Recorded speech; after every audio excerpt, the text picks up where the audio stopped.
Assalamualaikum warahmatullahi wabarakatuh. Perkenalkan, nama saya Karl Fikri dengan NIM 231115442 dan saya dari kelas Informatika 2 angkatan 23. Dan di sini saya akan mempresentasikan hasil proyek UAS data mining saya yang di sini saya mengambil judul tentang prediksi harga saham AMD menggunakan metode regresi linear. Oke.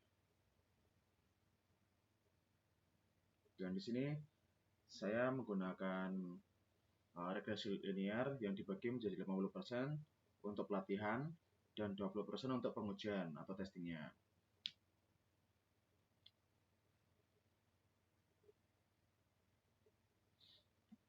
Dan di sini akan langsung masuk ke codingannya saja. Mungkin untuk di sebelah sini sudah ada datasetnya ya, dan mungkin akan saya kirim juga linknya di laporan ujian saya. Saya mendapatkan dataset ini dari Kaggle. Apa sih isi dataset yang saya ambil ini? Di sini berisingkan tentang dataset dari penjualan historis saham AMD dari rentang waktu yang lumayan panjang, yaitu 1980 hingga tahun sekarang 2026, yang dapat memberikan gambaran komprehensif mengenai siklus harga saham itu sendiri.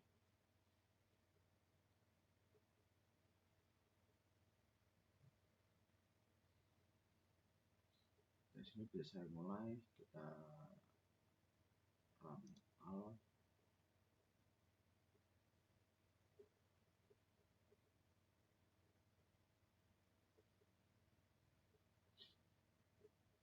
Nah, seperti biasa di sini saya menggunakan Pandas, Matplotlib, dan skiller lainnya.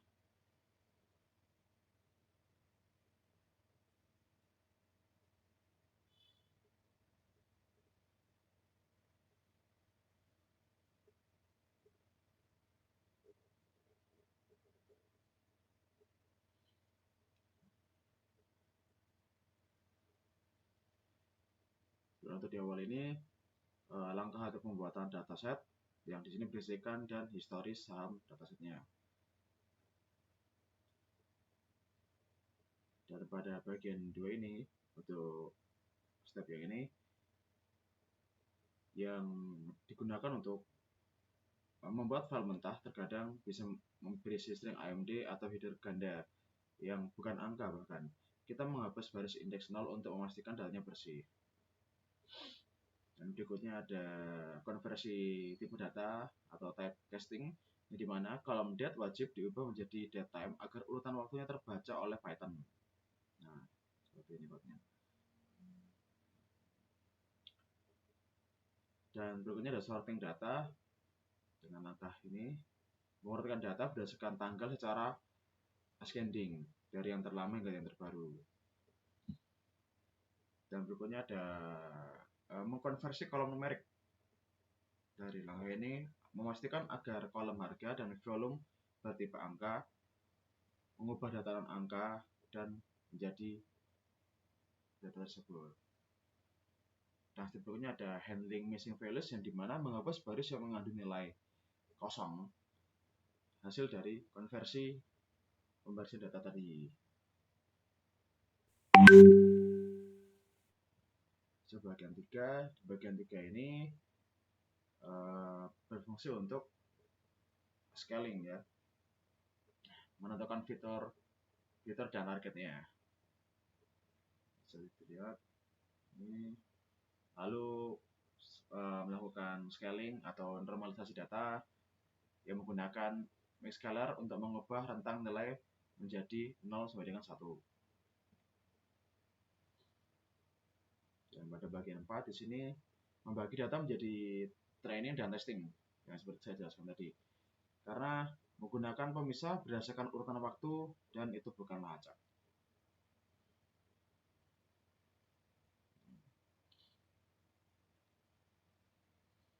Dan di bagian 5 yaitu modeling, seperti yang diberikan aturan oleh dosen, saya menggunakan metode yang sudah diajarkan pada kelas, dan kali ini saya menggunakan metode linear regression ataupun regresi linear. Yang dimana model ini akan mencari hubungan linear antara X dan Y. Seperti ini. Mode belajar pola data masa lalu. Lakukan prediksi terhadap data masa depan. Dan yang keenam ada evaluation. Di sini berguna untuk mengukur akurasi model menggunakan metrik statistik.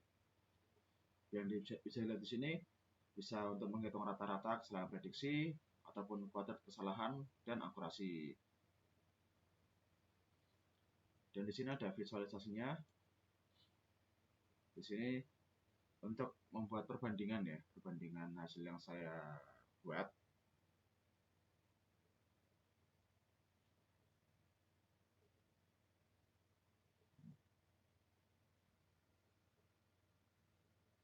Ya, bisa kita di sini untuk hasil dari prediksi yang saya buat.